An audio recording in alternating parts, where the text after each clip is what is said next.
I think it's fair to say that no one can stand the star of this movie. Rachel Zegler is extraordinarily woke, but she's woke in a way that's quite deranged. I truly do believe that. Excuse me. Your curtain. Please allow me to help. Help? From you? I didn't mean to offend. I just thought you should know that That I should know what? That some privileged white guy thinks his opinion matters? Get over your entitlement. I'm not some damsel in distress waiting for you to ride in on your high horse. And it just goes to show you exactly why she is so universally rejected right now. They're remaking the movie. They just got rid of the dwarfs. Okay, but what do they call them? Why now, would they too? get rid of the dwarves, though? Magical creatures. But they have one token dwarf amongst these magical creatures. You actually just went backwards. You actually just erased the dwarfism side of it. The disability, like we're a disability group. You just erased that whole image. The argument should have been from Peter Dinklage. There's power of being on TV. There's power of television. And to put 7 people with dwarfism on camera in a major Disney movie, there's still power there. If the story is offensive, change the story. Don't change the characters. And if you disagree with this sentiment, just hit the unfollow button. I don't need your business. This is someone who is as entitled as, I don't need your business. You know what? Maybe Disney does. Maybe you're a tool, you're a pawn in this film. You didn't write it, you didn't direct it. You have nothing to do with the creation of Snow White. Right. You should shut up and do the This is no ordinary apple, my dear. It's a magic wishing apple. A wishing apple? You offer it to me freely. In place of the patriarchy, you would have a queen! Not white, but diverse, inclusive, and equitable! I will become the leader I know I can be! All shall love me and despair!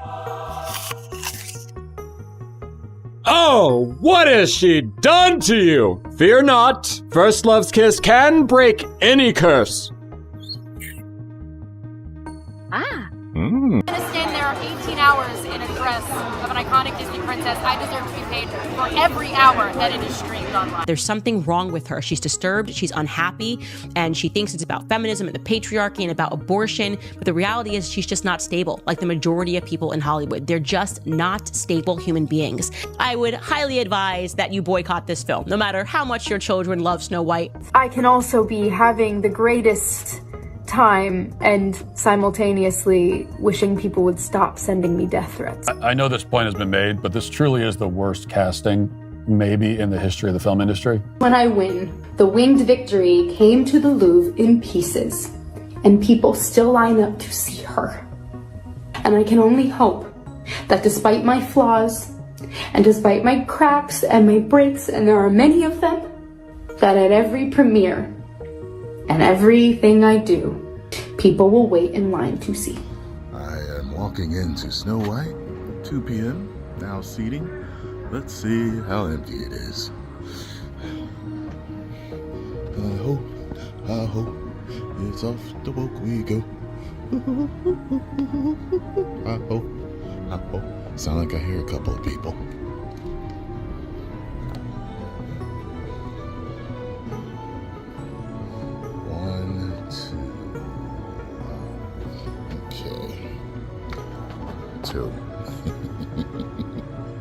It sounds like you're one of the only ones there, just like Rachel Zegler, as it turns out, and we part with this video of Rachel Zegler alone in a theater watching herself.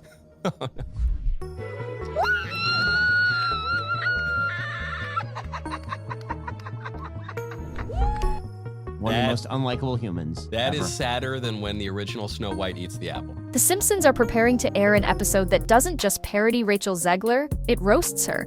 No subtle digs, no thinly veiled references. It's direct, brutal, and already causing a stir online. The movie within the episode? Snow Woke, the Reimagining. And yes, it's exactly what it sounds like.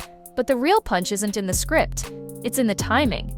As Rachel continues to battle headlines, fan backlash, and a career stuck in PR purgatory, The Simpsons turning her into a joke is the last thing she needs. Insiders say she's not laughing, The parody paints her as tone-deaf, self-important, and wildly out of touch. There's people like, oh wow, Snow White flopped. Who is surprised? You cast arguably the least genuine, most out of touch, and disliked person in her industry, and her industry is Hollywood. And the bad guy is Gal Gadot. Basically everything critics have been saying for months. For Rachel, who's already struggling to escape the avalanche of bad press, being lampooned by one of TV's most iconic institutions might be the most humiliating blow yet.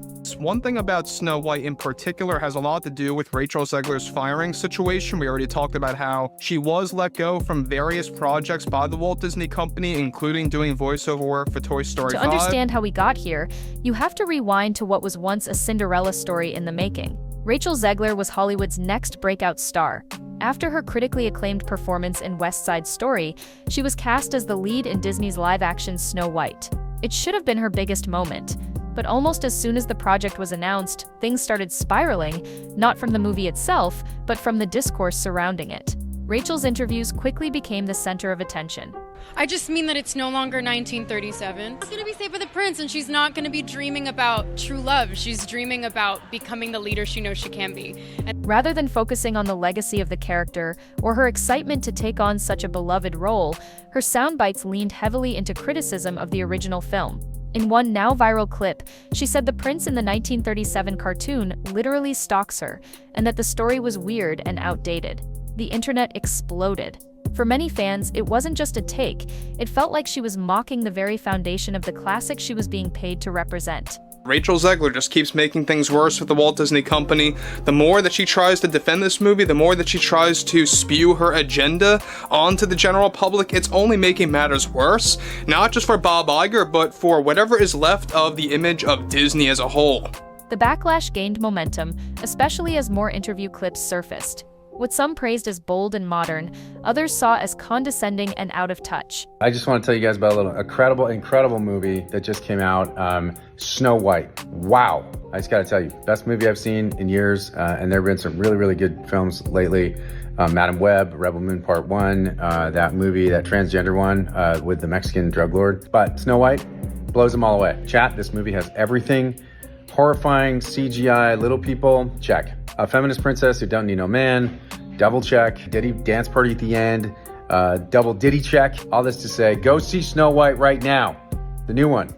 Not that old stupid one where the princess gets saved by some good, upstanding guy. The phrase girl boss Snow White started trending, and not in a flattering way. Every quote began to be scrutinized. Every appearance, every red carpet moment was met with amplified reactions. And through it all, the original magic that fans had hoped for in a Snow White remake seemed to vanish. One moment that particularly intensified public perception was Rachel's dynamic, or lack thereof, with co-star Gal Gadot. During press events and awards season, viewers noted their awkward body language. The Oscars moment especially stood out. Please welcome Rachel Zegler and Gal Gadot.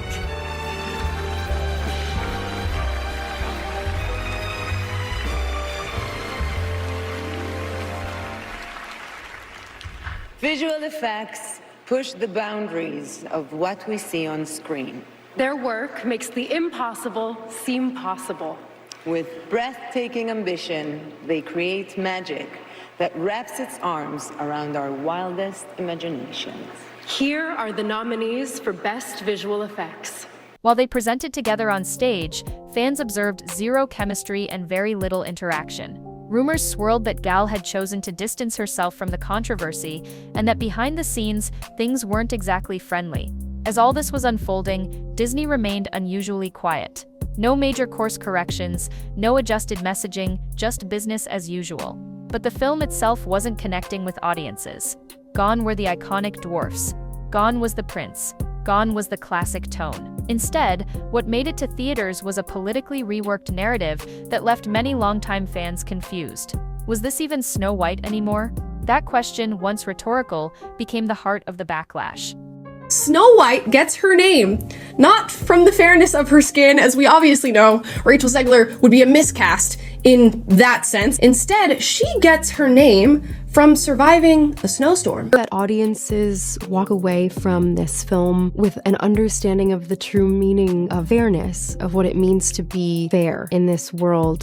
There is a message that's been carried on for almost 90 years now from the original animated classic. That is, fairness is what is within. Fairness is to do with your heart, the way you treat the people around you, and it has nothing to do with what you look like, and that's the misunderstanding between Snow White and the Evil Queen. I think it's such an important message, and the way that Disney has elevated it and brought it to this new audience is very special. In the end, Snow White debuted to underwhelming box office numbers.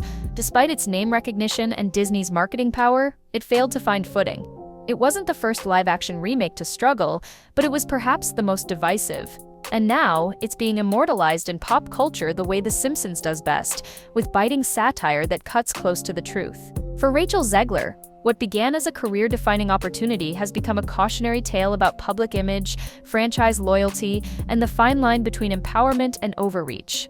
Whether you agree with her take on the classic or not, the media storm that followed has cemented her Snow White in a very different kind of Hollywood history. After the dust settled and the headlines moved on, the numbers spoke for themselves. But the box office alone wasn't the end of it. On IMDb, the film tumbled to a staggering low of 1.6, making it one of the worst-rated Disney productions ever. It wasn't just a commercial failure, it was a cultural one. And for Rachel Zegler, who had once stood on the cusp of Hollywood superstardom, it was a stunning reversal of fortune. Viewers didn't just skip the film, they publicly rejoiced in its downfall, turning it into meme material, internet punchlines, and Reddit threads titled "How Not to Market a Movie." But the chaos didn't stop with the numbers. In a bizarre twist that blurred the lines between scandal and satire, a fake OnlyFans profile using Rachel's AI-generated likeness surfaced online. The account wasn't real, but it didn't need to be. It went viral almost instantly. Thousands followed it, joked about it, and even shared images believing, however briefly, that it might be her. And while Rachel had absolutely no involvement, the fact that people believed it at all said everything. Her public image had shifted so drastically that the idea of her being impersonated on an adult site didn't strike people as outrageous. It struck them as plausible. That's how far things had unraveled. In the world of entertainment, perception is everything. And after the Snow White fallout, the industry started to change its tone. Quietly, but unmistakably. Casting calls that once had Rachel's name at the top reportedly went in other directions. Projects that were rumored to be in the pipeline now remain unconfirmed, delayed, or mysteriously recast. Studio executives may not say it out loud, but insiders have hinted that many are hesitant to tie their brand to what they now see as a PR liability. In the space of a year, she went from being the face of Disney's future to a cautionary tale for how fast a star can rise and fall. Adding to the turmoil was her very public breakup with longtime partner Josh Andrus Rivera. The two had met during West Side Story and were seen as one of Hollywood's rising power couples. But in the aftermath of the Snow White premiere, their relationship reportedly couldn't survive the weight of the media storm. Friends close to the pair suggest that the relentless backlash, constant online attacks, and mounting pressure led to emotional strain that neither could navigate. Rachel, already dealing with a spiraling career, was now also facing heartbreak. The split wasn't just personal, it became yet another headline, feeding the narrative of a young actress unraveling in real time. And then came the moment that many in Hollywood quietly dread: The Simpsons came knocking. Their episode, centered on a fictional film called Snow Woke, The Reimagining, features a not-so-subtle stand-in for Rachel named Rachel Z. The parody pulls no punches. It shows her rewriting fairy tale lore, banning princes, and delivering long-winded speeches to confused villagers while her movie flops in Springfield theaters. It all culminates in a live meltdown on Krusty the Clown's talk show, a caricature of celebrity breakdown, dressed up in pastel pink and pressed toward desperation. For Rachel, it's not just a joke, it's a signal, a sign that her career stumble has gone beyond gossip columns and become embedded in satire. When The Simpsons parody you, it usually means your fall from grace has officially entered the cultural canon. For decades, they've skewered everything from politics to pop stars, but only those who have crossed the line from celebrity to spectacle. And in that sense, Rachel's inclusion is not just an insult, it's an obituary for the version of her that once represented Hollywood's bright new era. There's still time for a comeback. Hollywood loves redemption arcs, but the road ahead for Rachel Zegler is undeniably steeper now. Between the box office disaster, the public perception shift, and the studio silence, her next move will have to be flawless. Because in an industry that thrives on image, hers has been cracked wide open and the world's watching to see if she can put it back together.